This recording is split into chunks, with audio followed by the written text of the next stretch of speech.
In the practice of architecture, in which a great deal of conversation is about how to get the job, what does turning down or withdrawing from a commission mean? What does the act of refusal say? Is it self-protection, resistance, disengagement? On whose behalf is a refusal made? Who does it affect or rebuke or anger? What does the opaque but resonant example of Bartleby the scrivener, who would prefer not to at every turn, have to say about refusal? I would prefer not to, and its examination of the question of refusal is a characteristically inventive and stimulating project of architect and historian Ana Miljački and her critical broadcasting lab at MIT. Ana and her colleagues describe the intent of the critical broadcasting lab this way. It teaches tools for producing the distance necessary for critical operations, for the understanding of complexity, nuance, and implication. Its members exercise academic freedom of speech, freedom to be critical. Its projects are unsolicited and thus motivated by urgencies that are felt privately by those who participate in their research and explication. It aims to cultivate an experimental attitude toward making architecture and the things that make it possible public, to produce robust criticism of the discipline's contemporary, historical, and future entanglements with forces beyond its safe academic outlines, and thus to recover the role of the public intellectual in architecture. Over the course of today's program, you'll learn more about the genesis and motivating ideas of the I Would Prefer Not To project. I just want to say that when Ana approached the Architectural League about partnering with the Critical Broadcasting Lab to provide a base for public access to the project, we leapt at the chance. The broadcast interview series that constitutes the project launched on the League's website and podcast sites in May, with the first installment with Work AC. The second interview with So Ill went live last week, and new releases will become available each month.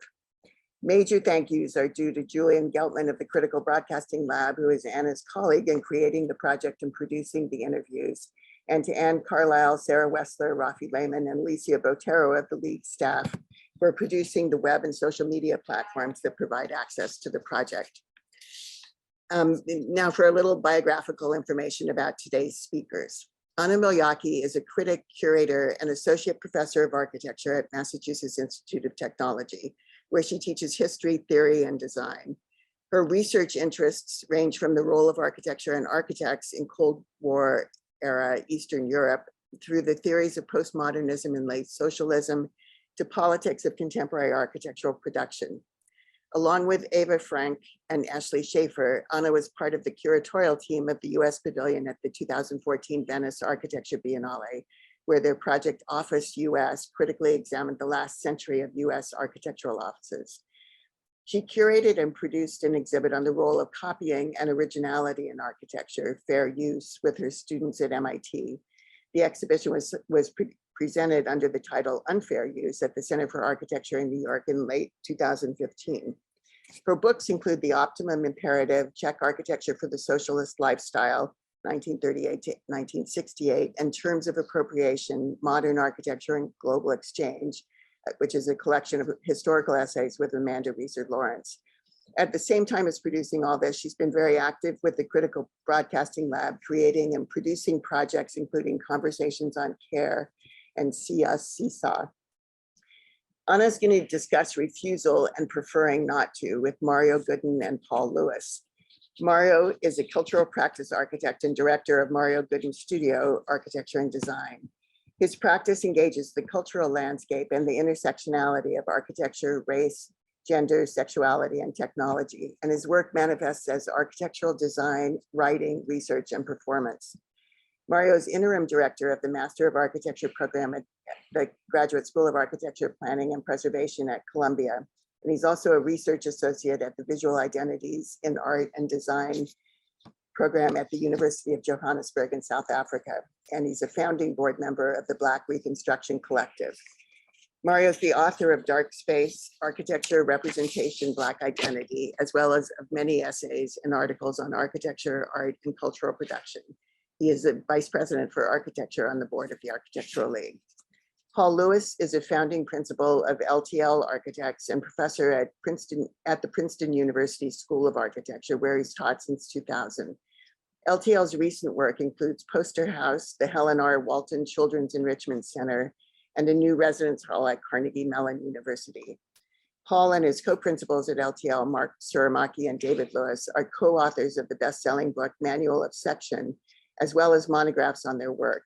They are currently completing Manual of Biogenic House Sections, which will be published at the end of the summer, which focuses on the intersection of carbon sequestering materials and sectional innovation in dwellings around the world. Paul is president of the Architectural League. Over to you, Ana. Maybe we can all appear. Yeah.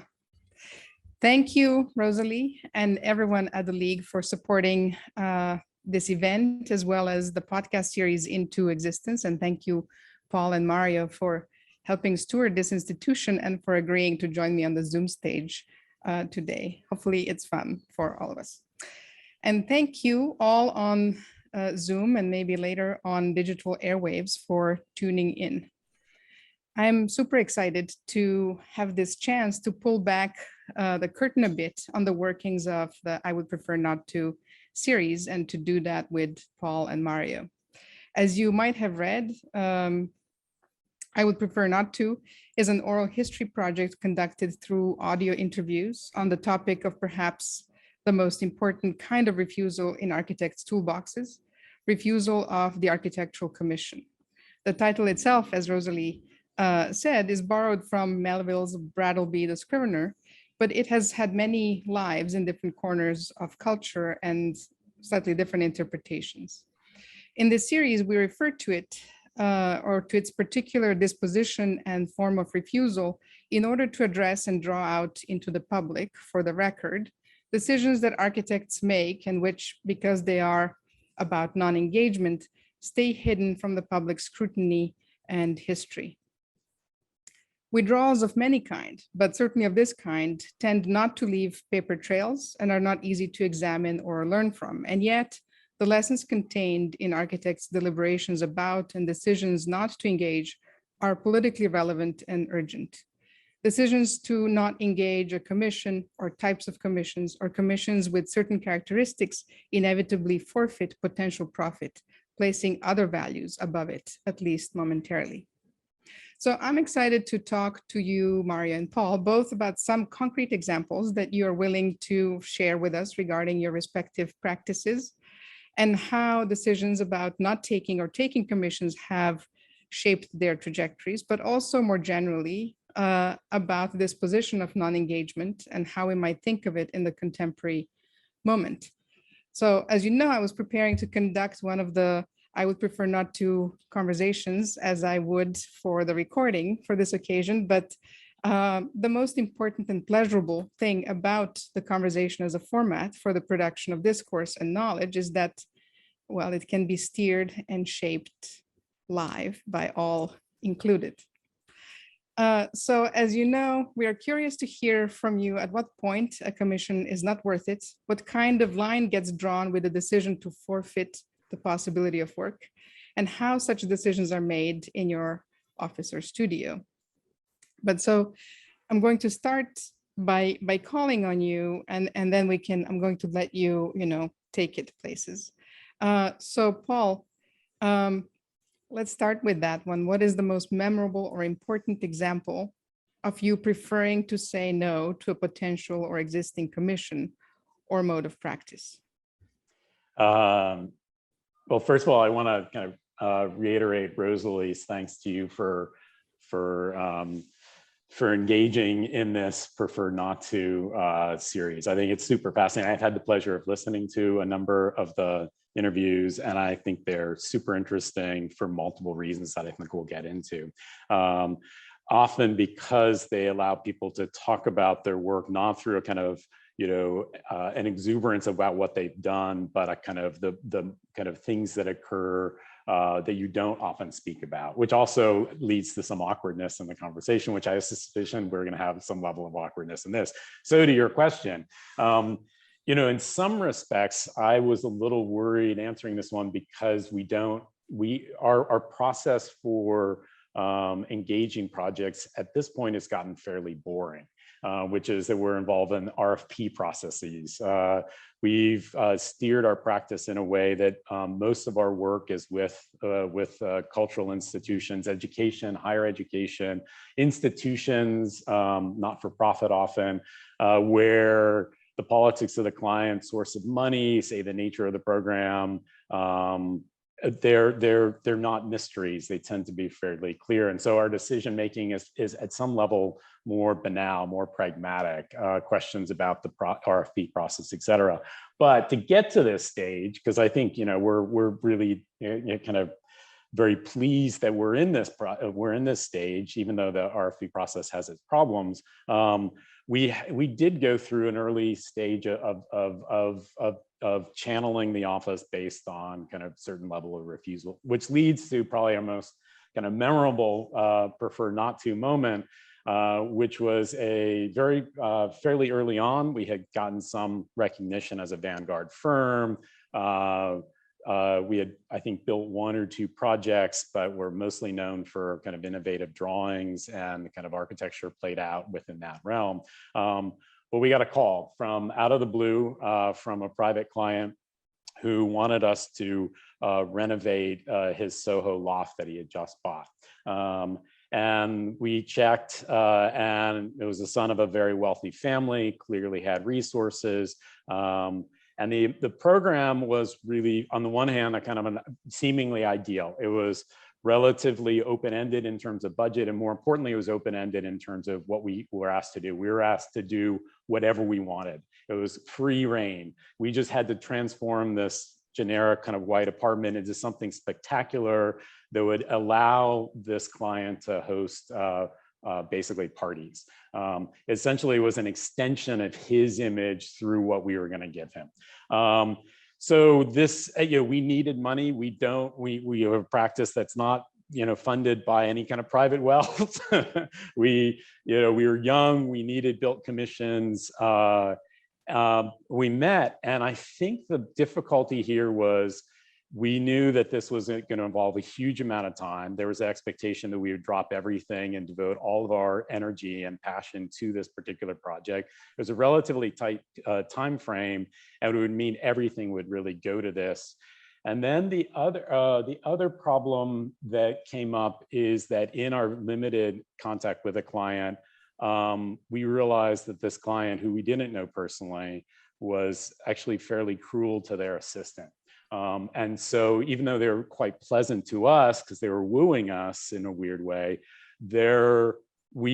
all the signs were that this was not someone who we felt we had any interest in being connected with.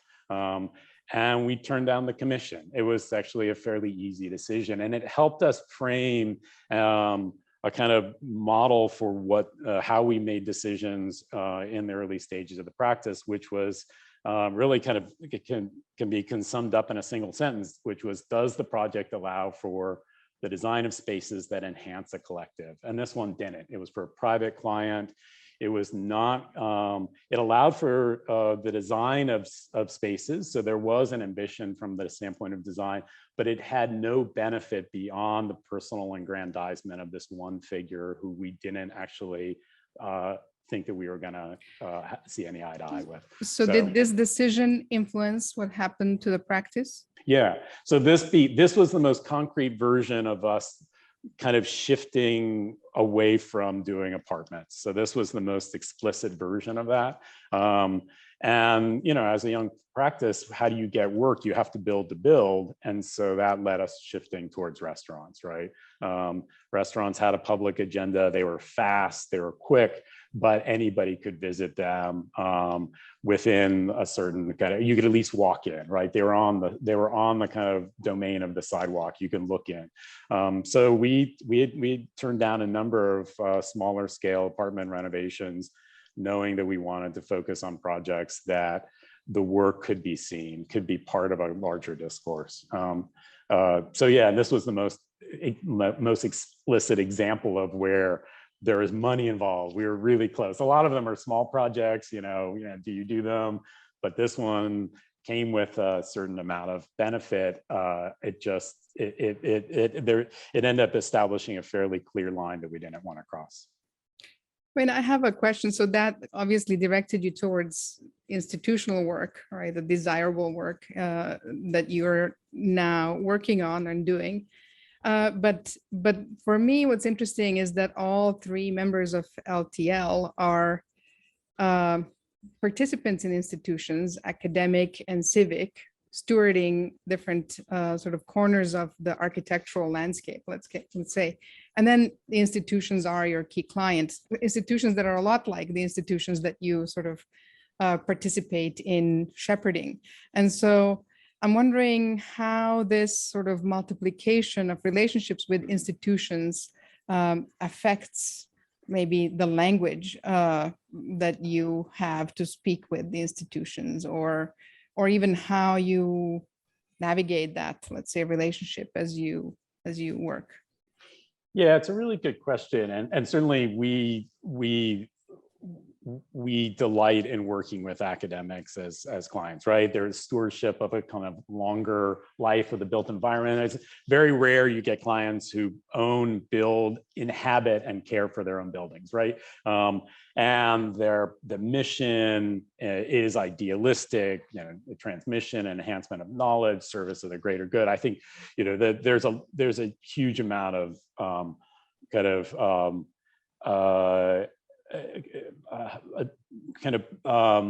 belief that we have in the value of institutions, particularly academic institutions.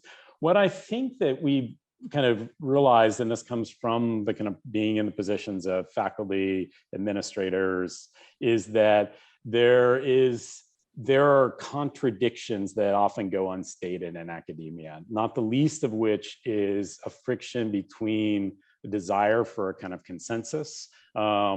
Everyone should have a voice, everyone should be part of the conversation, and a friction with hierarchy that sometimes is not as explicitly stated. Everyone in the room needs to be heard, but some people in the room have or feel they have the final say, right?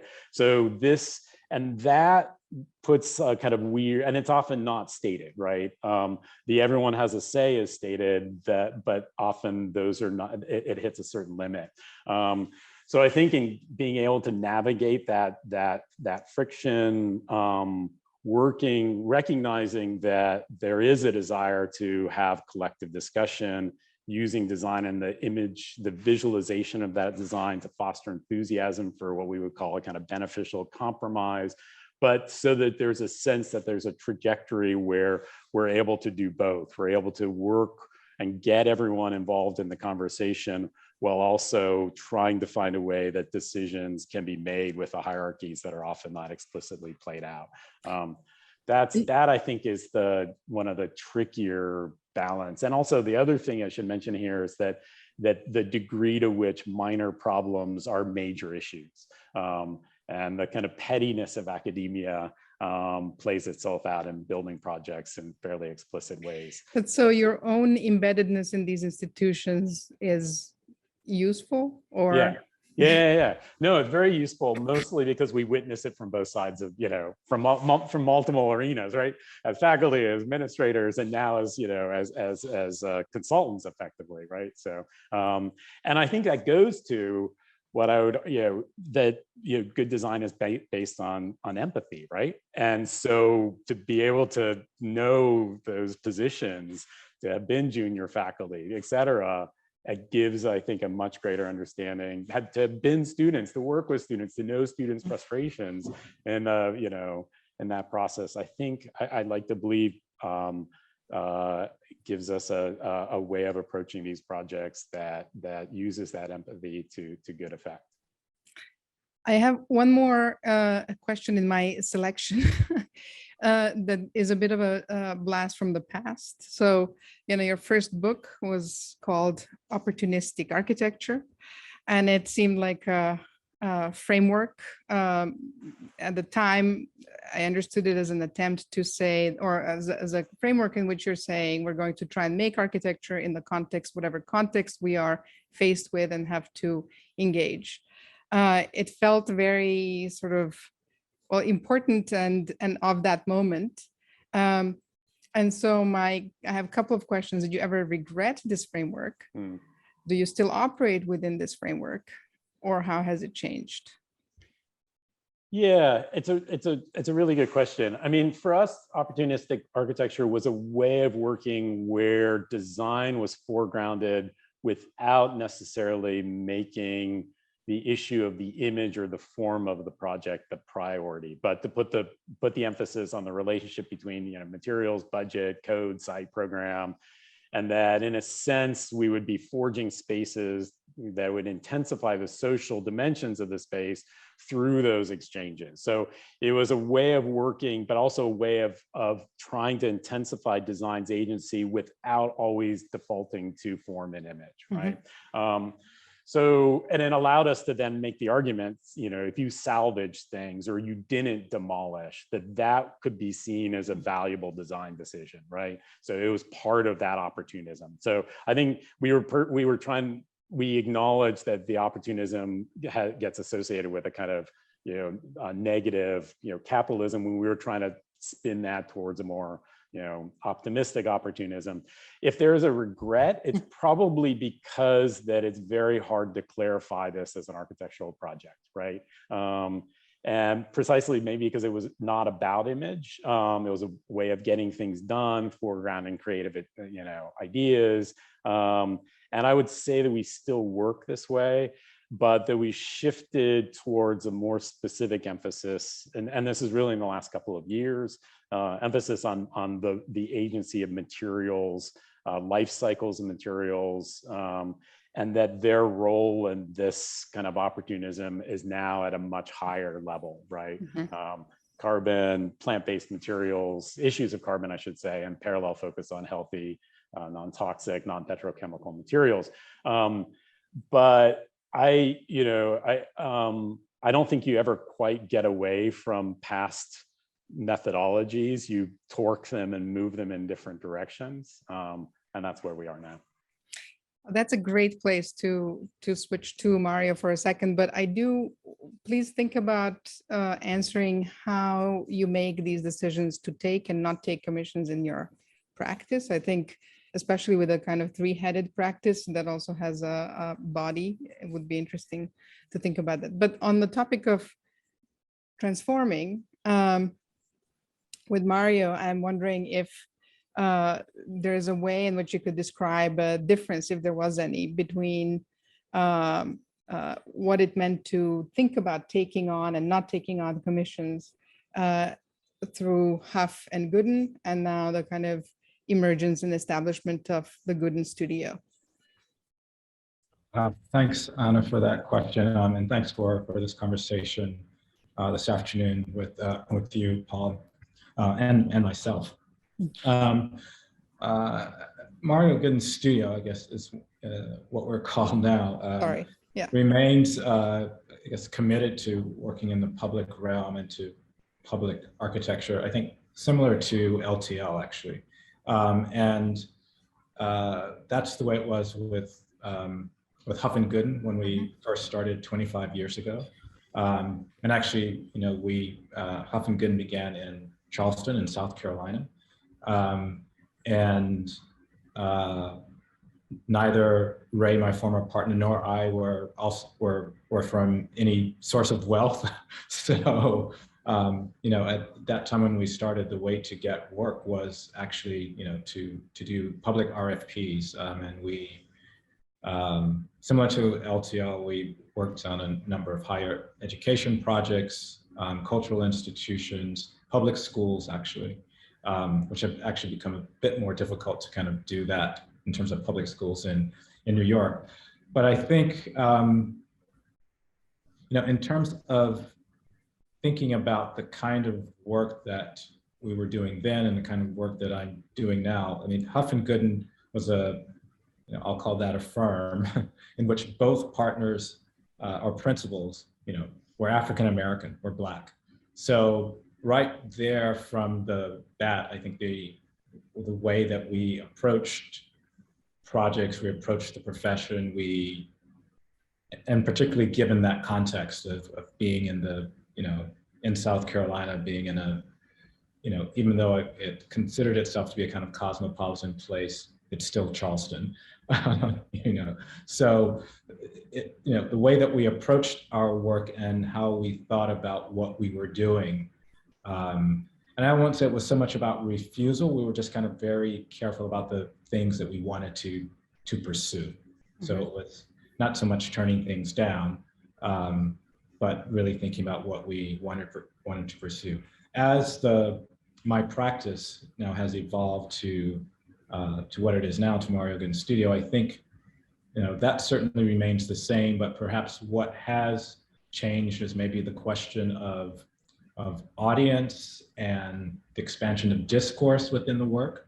Huff and Gooden was quite engaged in relationships between art and architecture and being informed by art and architecture.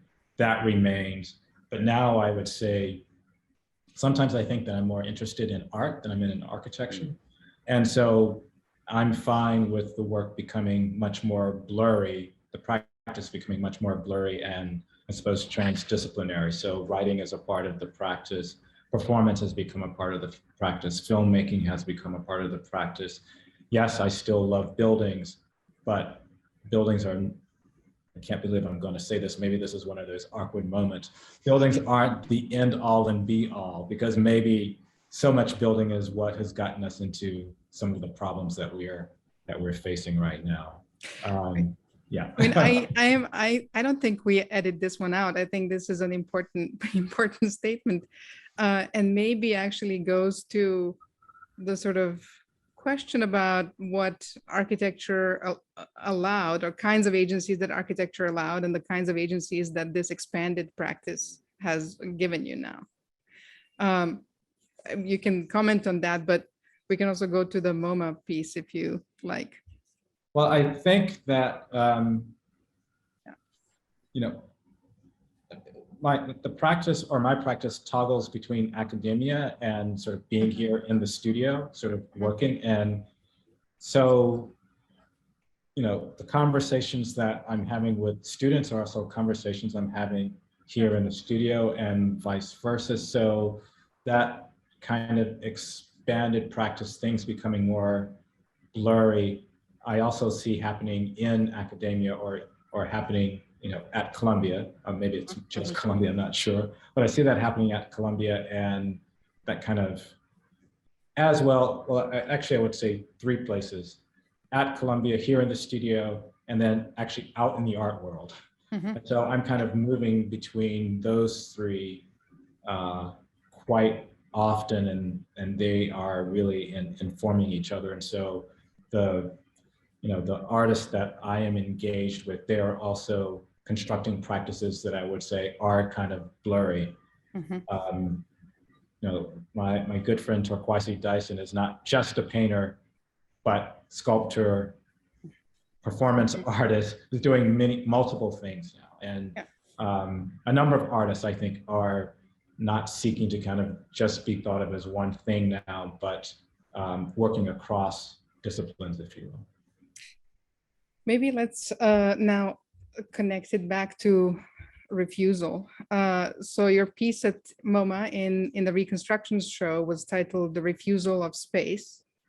And I thought you could tell us more about the role of refusal in this piece, but in general in this sort of expanded practice now. Yeah, sure.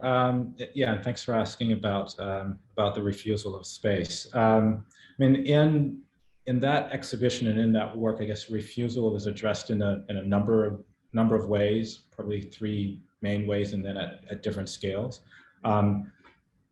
It was, as you noted, the show was called Reconstructions, Architecture and Blackness in America. There were 10 architectural designers that were invited to look at 10 different cities. The city that I was looking at was Nashville.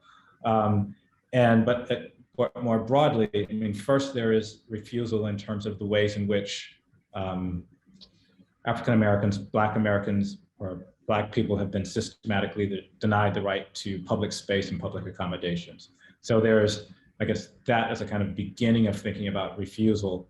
But then secondly, the fact that Blacks have refused to accept those conditions and have often then creatively appropriated the built environment and created new kinds of programs and new forms of visibility, as well as, I would say, new kinds of architectures.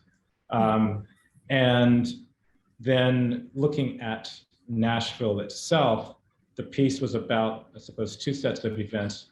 One was in 1905 when the city of Nashville enacted a new segregation law to separate blacks and whites on its trolley system. And in the early 1960s, looking at the civil rights movement. In the case of the 1905 event, rather than accept that, a group of 15 black businessmen said, okay, we're going to start our own trolley line. And that trolley line moved across the city and frequented places that black people frequented, essentially kind of remapping the city according to the black experience. So in that case, refusal wasn't about negation, it was about production, and production of a new way of understanding the city and understanding urban space. In the case of the 1960s sit-ins, protests, and marches, it was, yes, refusal to accept being denied accommodations, but in the end, it was also a kind of the production of liberation. And I kind of call it the spatial production of liberation, if you will, in terms of, the ways in which, collectively the students marched through the city, re-territorialized the city, the way in which their bodies were used in terms of the sit-ins and protests. And I also kind of call that a kind of spatial choreography of liberation. And then finally, the installation sort of takes all of that, reconstructs the trolley, juxtaposes it with film, animation, mapping, or drawing as a kind of hybrid or an alter architectural representation in the way, I suppose, theorist Tina Camp defines a practice of refusal, which is about creating a kind of new modality of witnessing or representation when, existing modes refuse blackness itself. So I wasn't interested in reproducing architectural kinds of drawings, but actually something which kind of took architectural ways of thinking, but then transformed it or made something out of it, made something different out of it. So taking what might be considered abject and transmutating it. Sorry for the very long answer. Oh no, so do you want to link it to the way that you've been presenting work more generally also? Yeah, so, and maybe this, that I'm thinking of it, maybe this is a kind of more direct refusal. A few years ago, I was asked to give an architectural lecture, and my presentations had been moving away from, I suppose, straight lectures for a while, but I had no desire. So I guess this was a kind of I prefer not to moment, which I preferred not to simply present, oh, here's a rendering, here's a photograph of the building, here are architectural drawings, but instead produced a performance with a choreographer, Jonathan Gonzalez. And this this performance was called Working on Water, in which Jonathan performed exterior to the lecture venue. I was performing inside, giving various readings and moving through space while just images and film just kind of projected behind me, all related to architectural work and projects that we were doing in the studio, but I never spoke to them directly, if you will. And juxtaposed with work by Arthur Jaffa, Carrie Mae Weems, David Hammond, artists that I've been looking at for several decades now.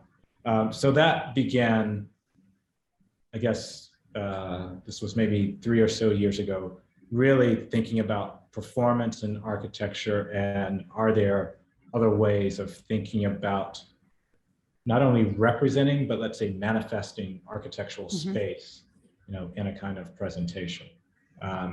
And I've become sort of increasingly sort of interested in, Jonathan and I are actually working on a new piece that we hope to have completed this year.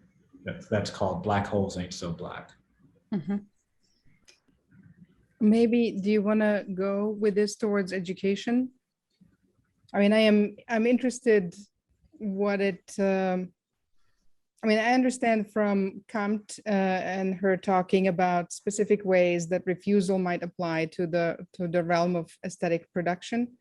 And it, to me, my brief or fast or whatever recent understanding of this is that she's looking for a way to rewire categories, or the whole kind of practicing refusal collective is looking for ways to rewire categories and operate with some cultural debris that's already there, but also without allowing its existing categories to determine Black aesthetic production. And I'm wondering, with all of this in a way, how we intersected with education. What would it mean to, or where do we, I don't know, transmit this kind of attitude and models? Yeah, that's a very good question, and one I've been working on for a while now at Columbia. I mean, I think that we have to, let's say, step back, and even though there is like Tina Camp or Fred Moten, have been working in terms of thinking about let's say Black studies or Black cultural production. I think that what they're also doing is, let's say, taking what has been considered abject and subverting that. And in architectural education, I guess the way in which I'm trying to bring that in, let's say, in terms of thinking about the spatial choreography of liberation, is it possible to bring that into architectural discourse and subvert what we think of as the architectural subject, which has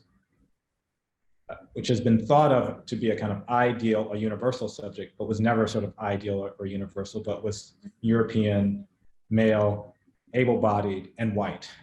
Mm-hmm. So even though on the one hand, that has to do with let's say, Black studies, I think that in architecture, what I'm interested in is how do we undo the whiteness of architecture? And can we look to the ways in which other kinds of cultural production operates as a way of undoing whiteness and maybe even dismantling the discipline, not just rewriting the discipline.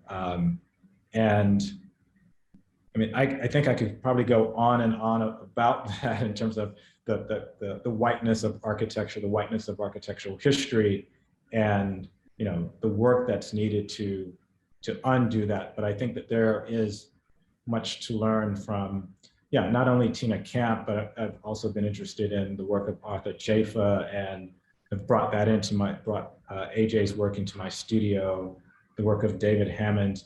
And yes, the students have struggled a bit with thinking about this, and how do we sort of translate it, what is it that we sort of get and bring.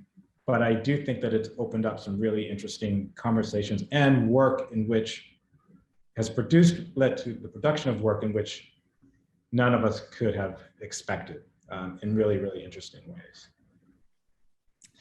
Thank you.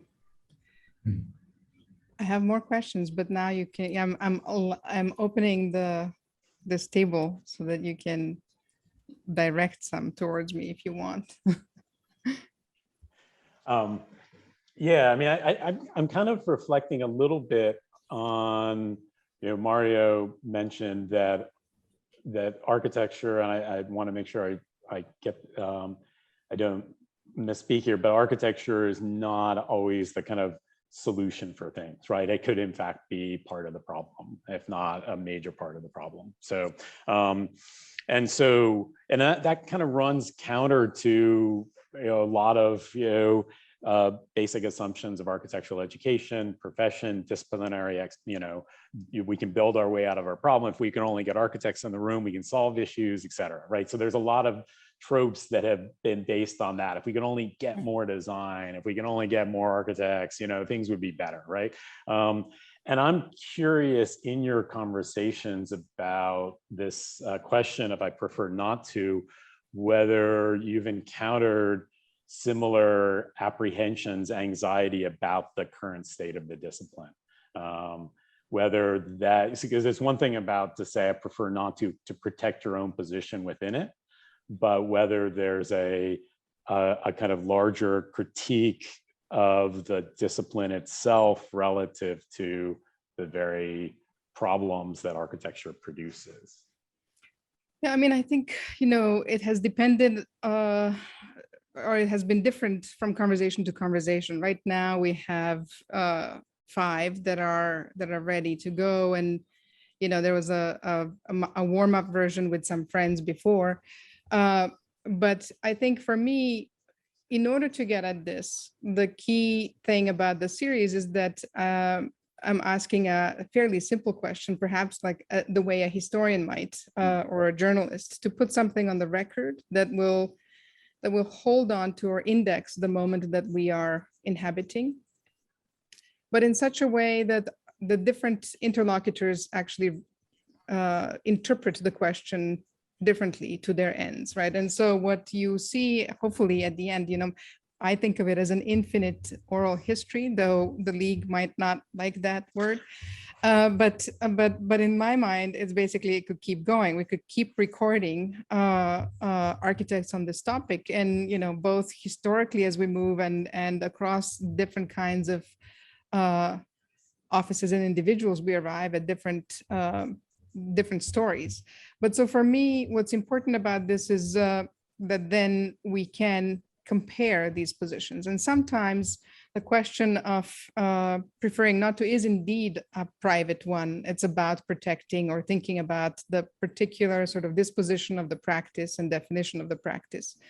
But I get excited when I hear the way that you might at the end of the Soil conversation, Jing Liu talking about the power and possibility of a collective no.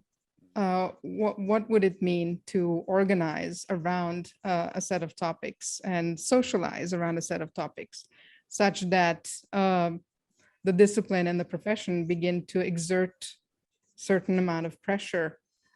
Because without organization, those are one-offs, and or the refusal is a one-off refusal, someone else will step in, right? So for me, that one is the one that I'm, secretly hoping for when I talk to people, but I don't put words in anyone's mouth. My point is precisely to sort of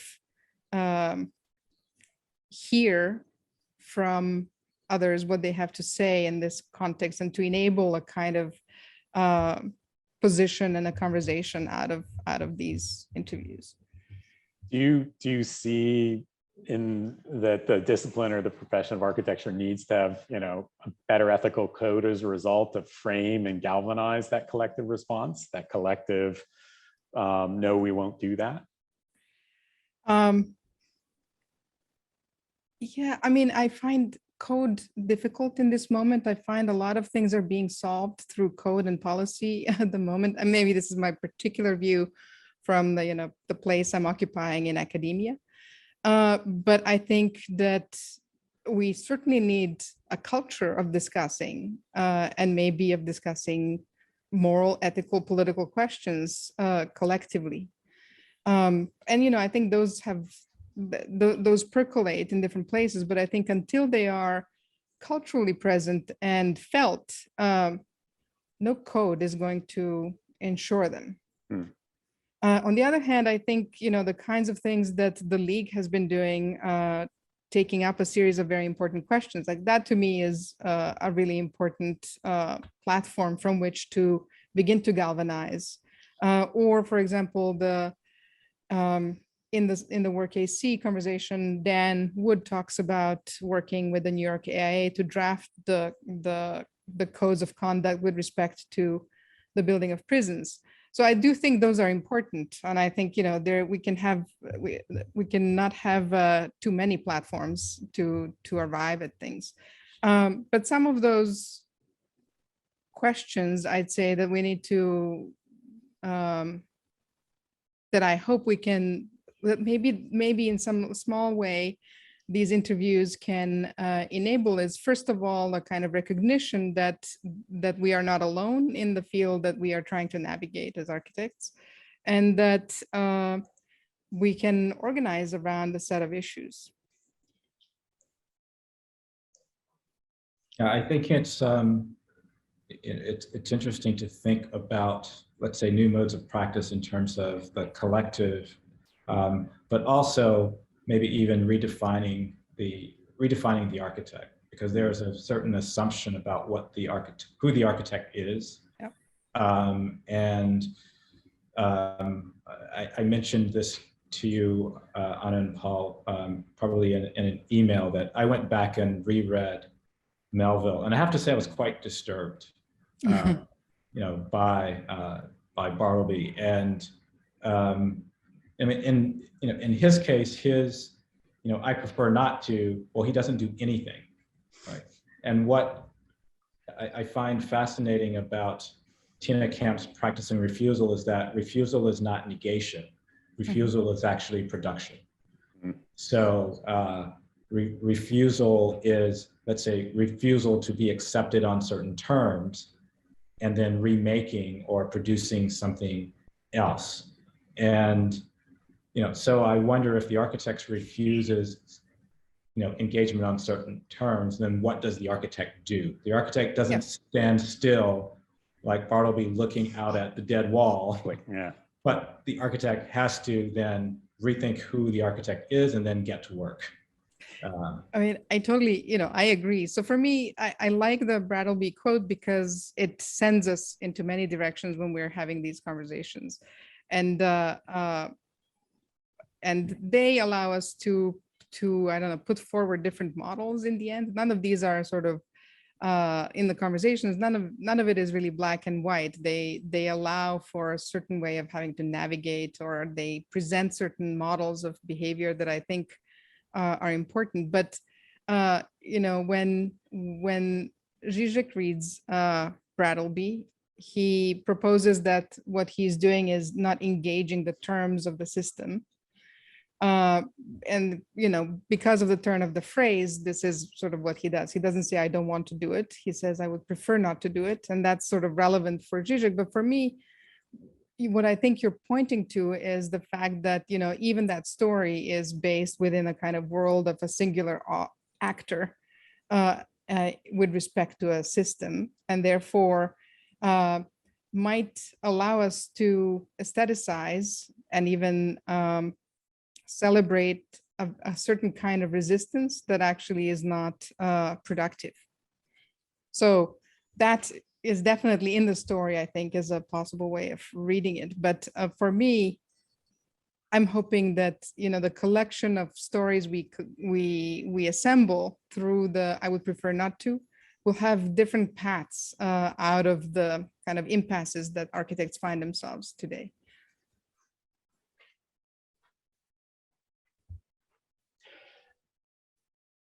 I mean, I guess one I know I had in part listening to these, I had a number of questions, and I'm curious if when you think back to the responses you got, are there particular ones that have stood out, like that have lingered with you in the way in which Bartleby's, you know, I prefer not to, has clearly lingered with, you know, literature and our rereading of it, you know, every decade or so. Yeah, I mean, so there's one particular type of response that that I think I had to process longer, and I'm still probably processing it. But I was struck by something that Jing Liu said towards the end of the conversation, and then Sarah Zodi led with it, and that will be the next piece, so you will hear it. But it was about the need and desire to say no to commissions and invitations to represent, either to marketing ends of the clients or to the most superficial box ticking, self-congratulatory pursuit of diversity. And I had not, I don't know, I had not anticipated it quite, the force with which those landed for me, let's say. But I'm sure there'll be other things that also come out. You know, there are certain questions about climate, certain questions, not as many as your book might promote in the next round of conversations, but this one felt, for me, personal in a way, both personal and of relevance to the discipline. But I do think that, you know, there's a kind of, I tend to think of this project and many other projects as directed towards students. And my sense has been that the students I teach, and really they feel the weight of both their own historicity and the politics of their actions in a way that wasn't always the case in my time in academia in the US. And I think they crave models and the kind of idea of non-engagement or complicated engagement or deliberations about the ways to engage are extremely important, right? Whether that means saying no to something or understanding that, you know, at a certain point in one's career, that is a very difficult thing to say, or on the kind of stewarding of a practice, or that in fact there may need to be an entirely different model of practice. And so there is a question, Mario, in the chat about talking more about dismantling the discipline, which, you know, I got excited when you said that. Not that I want to, you know, dismantle it, but I think that some risks we have to take, regardless of where they end. Yeah, I saw that when it popped up. If I could say more about dismantling the discipline. And Paul, I think there was a really interesting article by a colleague of yours at Princeton in the classics department. It'll come to me, and we'll have to edit this back in. Who talked about, you know, the need to dismantle the classics department at Princeton. And I mean, I think if we look back at the history of architecture, you know, the history of architecture has been bound with the history of race, politics, and power, you know, from, you know, European colonization of the rest of the world to, you know, up to, you know, to the present time. And I think it's important to, let's say, unpack these pathologies, if you will, of architecture. And, you know, and in fact, you know, if that leads to dismantling, you know, then so be it, because architecture, you know, as a modern discipline, you know, comes into being, you know, in the 16th, 17th century, you know, parallel to European colonialism, and it's constructed, you know, and it is the construction of a kind of European worldview, or I would say a kind of white male worldview. But civilizations have actually built, and I would say not only built, but also designed for millennia. So before, you know, quote unquote architecture, you know, was invented, if you will, in, you know, certainly as it's presented in architectural history, you know, invented in Europe.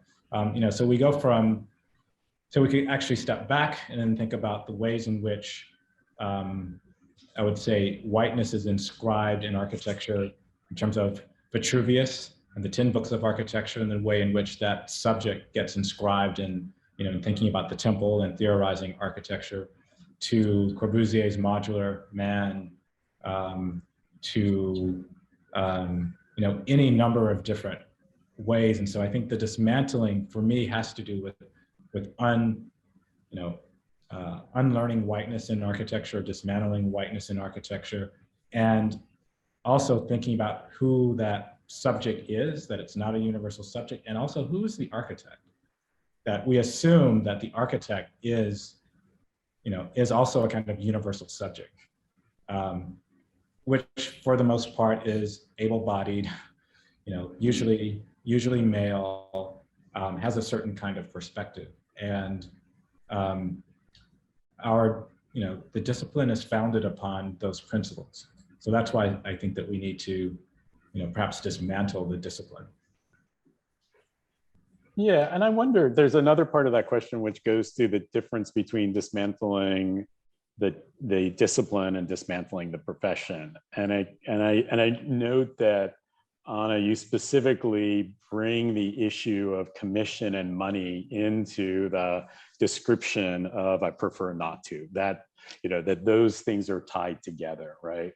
So, and I think it's one thing to look at, academic contexts. It's another thing to go to the professional, world, the structure of the role of the architect in commissions. And I've been really grappling mentally with this, how does one restructure and rethink the profession, particularly in the context of academic discussions about rethinking the discipline, and how do those tie together? And is there, to your point, Mario, about is there a way of not just not doing anything, but if you actively pursue things, is there an economic model for that? As students, when they're leaving, where how do you form collectives that you can survive? How are there other ways of practicing architecture that are not benefited by the more expensive commission with the wealthier client, et cetera? I mean, for me, both of these questions are things that I'm taking on in other places. So the idea of sort of author turning into always a co-author, it's not in It's a law. certain book that just came out. Came out. But I do think radical change is necessary on a few topics, right? And they relate to discipline and the profession. But as always, it's not just singularly true of architecture. Architecture is part of and symptomatic of and enmeshed in the system that we operate in. And the system that will have us believe, as Mark Fisher would say, that precisely the politically mutable cannot be changed. And so we accept, this is the notion about capitalist realism. We accept that we're taught that there is no way of changing this, that this is a given. And yet, as someone who comes from something slightly different, where architecture was motivated differently, not by profit, but by some kind of common good, I have space, at least somewhere in my maybe heart, where I believe we can do something otherwise. Now, at what level does that begin in the context of this place that we are all operating within? And I'm thinking of the US at the moment, but I do think there are ways to reconnect the dots, perhaps, of practice, such that different things fuel different things, right? That they're somehow not operating within the logic of commission, client, architect, but something a little bit different. Yeah, I mean, to your question, Paul, it seems to me that it might be necessary. I'm not quite sure how we do this, but it might be necessary then in terms of the profession to somehow, decouple the profession from capitalism. But of course, capitalism is conflated with democracy, right? First, we have to decouple that. Yeah, first we have to decouple that, and maybe then in order to, and then we have to think of new social structures. So if we're thinking about cooperatives or collaboratives or, now we're talking about, socialism or something, right? Dirty word. But, I've seen this also, I see this with, with our students and with the current generation, this real sort of questioning about the profession, about the role of the architect, and about how do we form new modes of practice? What are the new modes of practice? And it's a question that's coming up everywhere, not just at our school, but yeah, MIT, Princeton, everywhere. Yeah, and it's the pragmatic kind of moment. Well, when there isn't a radical change to the economic model you exist in, can you still exist, right? Can you survive? if the argument is dependent upon a more significant shift to the basis of our, from capitalism to socialism, what do you do in the in between? That's that's a hard one. So, particularly if you don't have money to begin with, right? So, and many architects don't. So, or you're going to school and you're already in debt. So, so the system has already gotten you into a position of being disempowered. So, anyways. Well, maybe we can go back to something that's within the system. A question for you, Paul, and now that you just collectively did this book about embedded carbon, how does that influence, or how do you think it will influence your thinking about what you do and how you do it? And what are the sort of...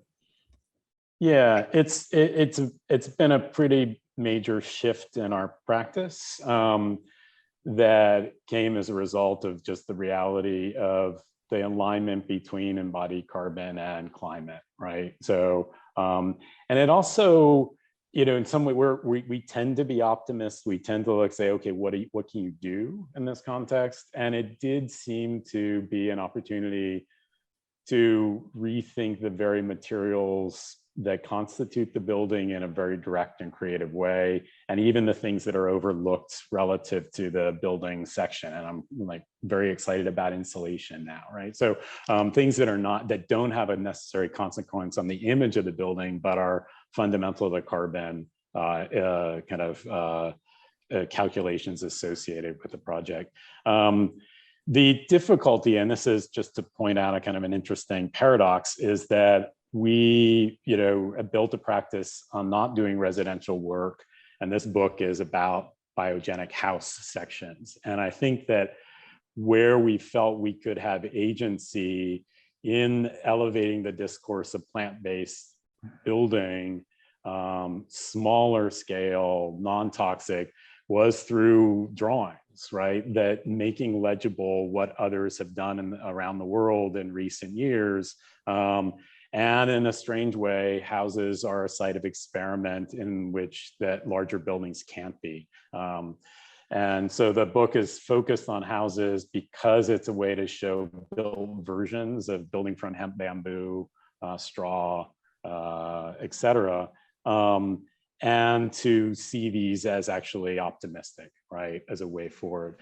Just as a parallel, we've done some interviews, RFP interviews, and in some of those interviews, one in particular, I made the argument that it was a kind of ethical and moral imperative that we engage carbon in the project, and that concrete and steel and petroleum-based installations were not going to have a place in the project that we would design.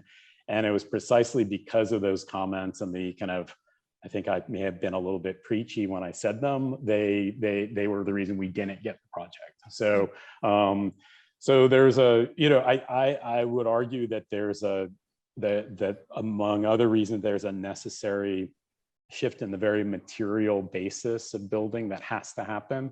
And it's a potentially super interesting time, but it's not without its challenges. So. How does labor connect to that? Yeah, and that's part of the argument, and part of the argument of the book is to not look at buildings just simply as being kind of the site for the final product, but to look at the very materials in a kind of larger parameter. Where do they come from? What are the impacts on their harvesting, their production, their labor? How do they go from raw good to building form? And then afterwards, where do they go at the end of the life, the full life cycle assessment? And, again, I think what's super interesting about bio-based materials is precisely that it has a positive or a beneficial. The downside is that there's a level of naivete and optimism that has to be in place in order for there to be any consequential effect. And that's the difficulty. So again, it's almost like you have to be naively optimistic to believe that there will be consequential impacts on the construction industry when there's not even code in most states to allow straw bale construction, right? So anyways, that's some of the struggles. So, what do you think about naive optimism, Mario?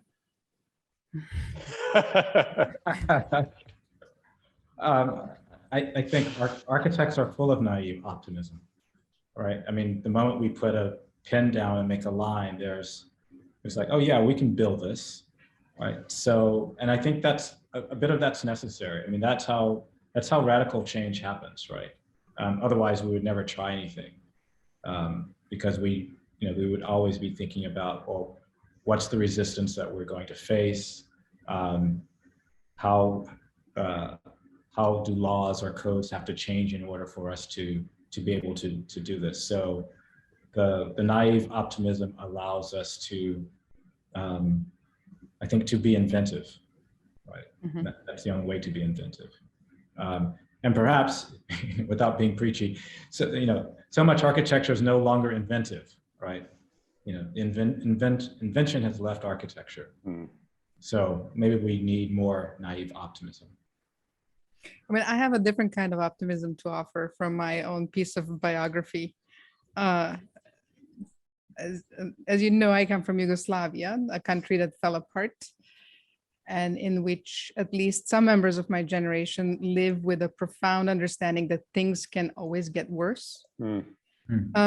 And so when that is clear, and there are many alarming signs about where the planet is headed and the kinds of violence produced by business as usual on that scale, the only choice is to keep trying to change things.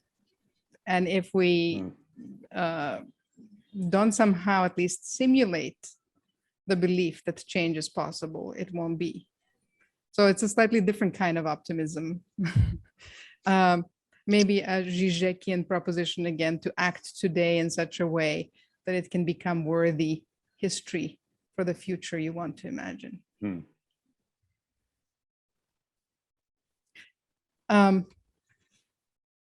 So we can add more to that.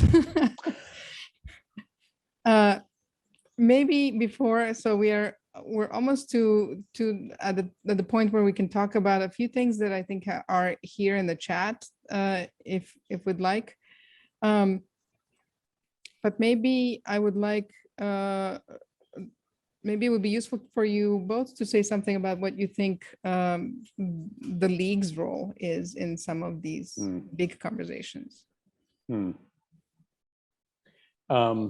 Well, I can go first on that because I'll be, stepping down at the end of my presidency in a week and a half. And I think, I believe in institutions, and the thing that for me the League is able to do is to be nimble relative to institutional history. Within a certain limit. And I compare it to academic context and the professional context. So, a university and the professional institutions of architecture, the League is able to ask questions, to kind of produce new programs, think about different ways to engage, frame discourse. I think that's one of the reasons why the League was so excited by the podcast you put forward, is that it was a new model of thinking about how one even thinks about history through what doesn't get transcribed into that history, right? And overlapped with the very questions that we're facing. The academic context, students were raising, recent graduates were raising, about what is the role of architecture in the converging crises we're facing, and can we realistically build our way out of it, or is that actually contributing even more to the problem? So in that sense, the League is, and I'm very optimistic. I don't think I would argue not naive. Take away naive, make it not naively optimistic, but critically and with full informed knowledge that the League has capacity to really raise discourse, and it's been a privilege to be part of it for the last 4 years as in the role of president. So And I'm super excited by the next 4 years. Yeah, Mario will tell us about them. Thanks, Paul. Yeah, I mean, I think, Paul's first sentence there about the nimbleness of the league, and I think we saw that over the last 2 years, when the world changed in the spring of 2020, then we had the murder of George Floyd. The league, I won't say pivoted, but the league wasn't afraid to, let's say, take up these questions and let these questions become a part of its programming, and to become a kind of place where these discussions could happen, even if they were happening, there on Zoom.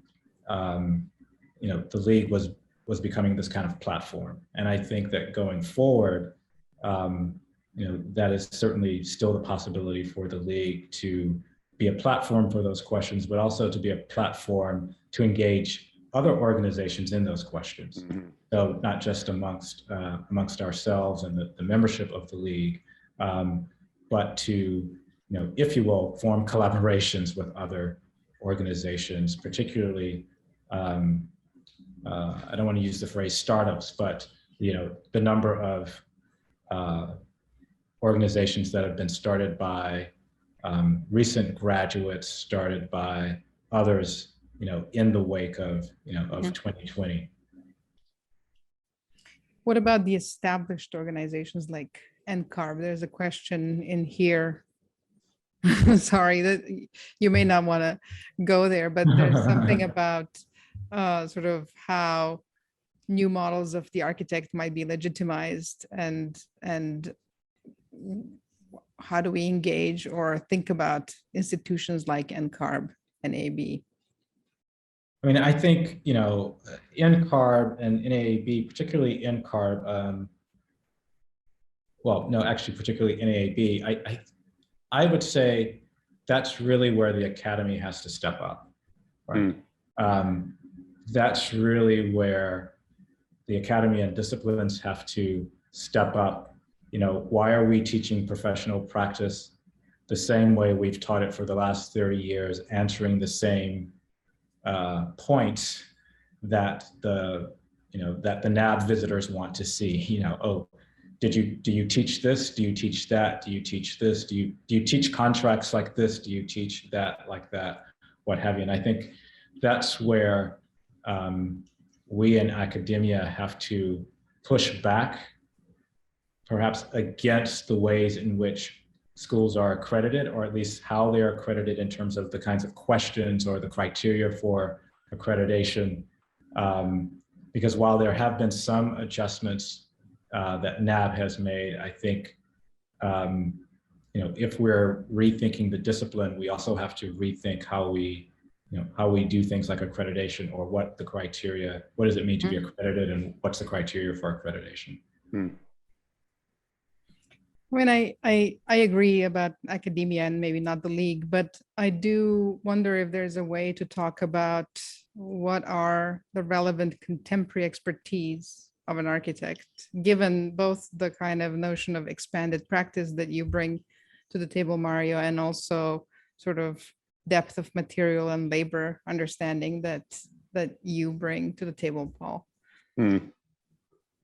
It's like it feels like there is a body of knowledge and expertise that we're trying to already some way transmit to the student bodies in various places, and that they are transmitting to us, right? That are not codified in some way, neither discursively yet, nor in academic contexts. I'm not sure I want code yet. I mean, I know there's someone here who wanted it in Q&A, maybe a friend of mine. Well, I mean, so much of the relationship between the profession and academia is circular, right? So you have contracts, therefore you have to learn the contracts to be able to then get approved, to be able to have you need to know the professional practice is this, therefore you have to learn it to be able to, it becomes a kind of loop, right? And it's just looping. So, and in some ways dislodging that, or finding different models, is critical, right? And viable models. I mean, economically viable models that can exist. But I do find as a kind of parallel, the kind of story of, you know, buildings being built with architects who stamp it have never seen it. I mean, so you get the kind of flip side where, you know, the agency of the architecture is almost non-existent based on what it's supposed to be, right? So, and obviously it's an outlier within the discipline, but it starts to raise very, you know, questions about what is the expertise, and is that expertise being wielded in a way that is actually the way it's supposed to be wielded, right? So, or there are unintended consequences. I mean, I come back to one of the kind of fundamental difficulties of architectural history, and you know, the Western white architectural history is also an architectural history that doesn't talk about money, right? And most of the history of architecture is about a lot of money.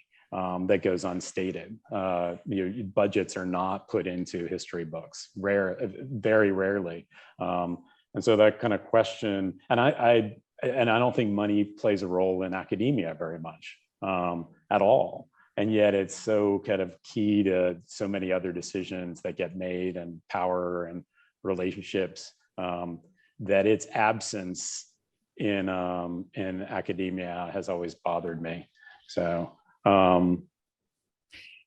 Let me pose, or maybe this is, I don't know, our last question, Rosalie's question to us, which is, from which direction will change come? Should architects be thinking more from the direction of what society, the earth need, and then what architects can provide that is useful, rather than thinking about the discipline first?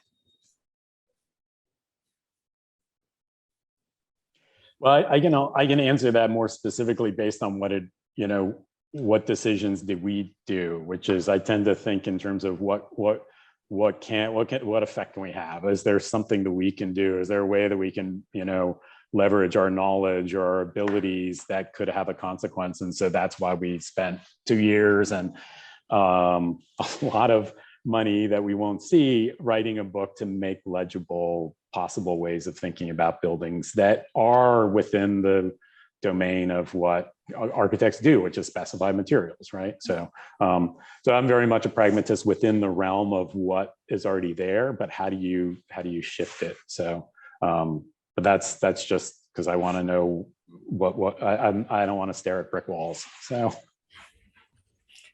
What do you think, Mario? Well, I mean, in a way, I do think that they go hand in hand. I mean, being someone who practices and teaches, so it's hard for me to kind of separate and say the practice does this and academia does this. But I do think that maybe it has to happen. Yes, there is an urgency, and things take time. Well, architecture takes time. Maybe it takes more time for things to move from academia into the profession. But I guess I'm skeptical about the profession.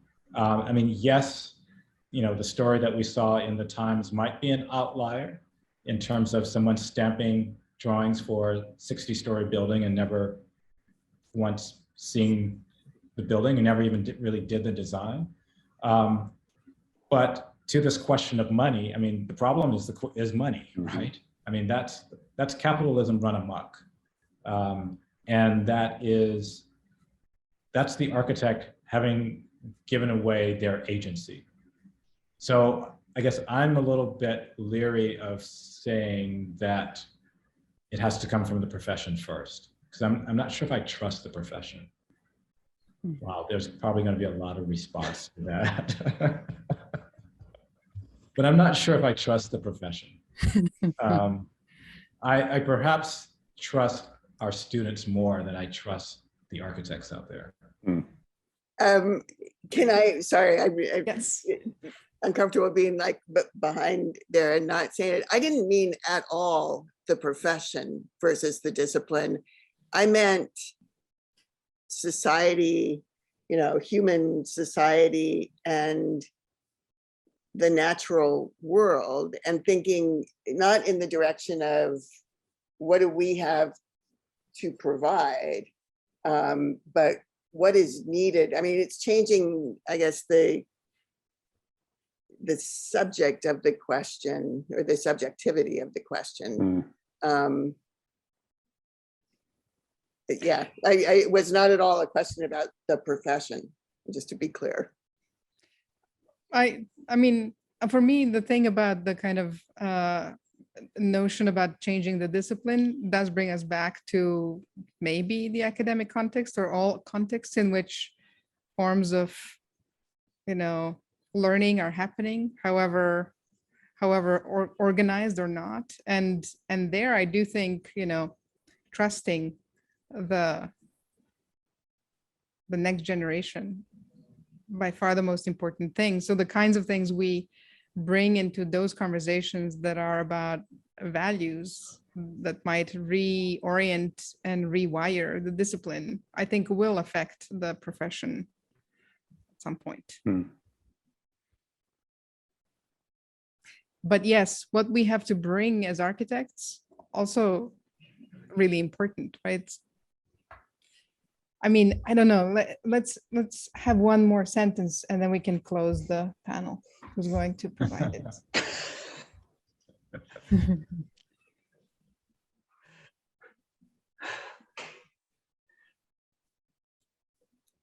Well, while we're in this pause, thanks, Rafi, for putting Danielle Padea's name for us, because I knew it would come to me later, and it did, who is the professor at Princeton who wrote a really eloquent essay in the Times, maybe a year, maybe even 2 years ago, about dismantling the discipline, particularly the classics department at Princeton.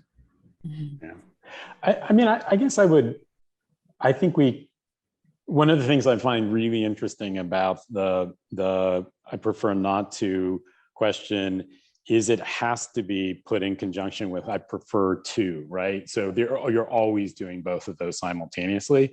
You just often don't talk about the former one, or it disappears, or somehow it's not what you can go out and kind of enthusiastically embrace. Yeah.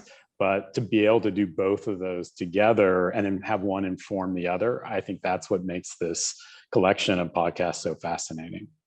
So thank you. Thank you. Thank you. Thank you, Ana. Thank you, everyone. Rosalie, do you want to close out?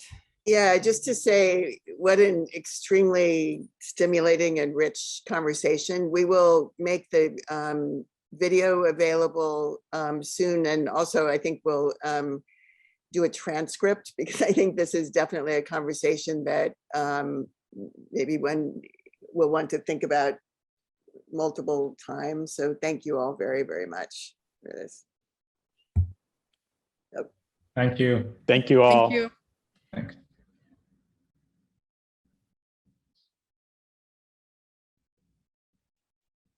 Do we leave?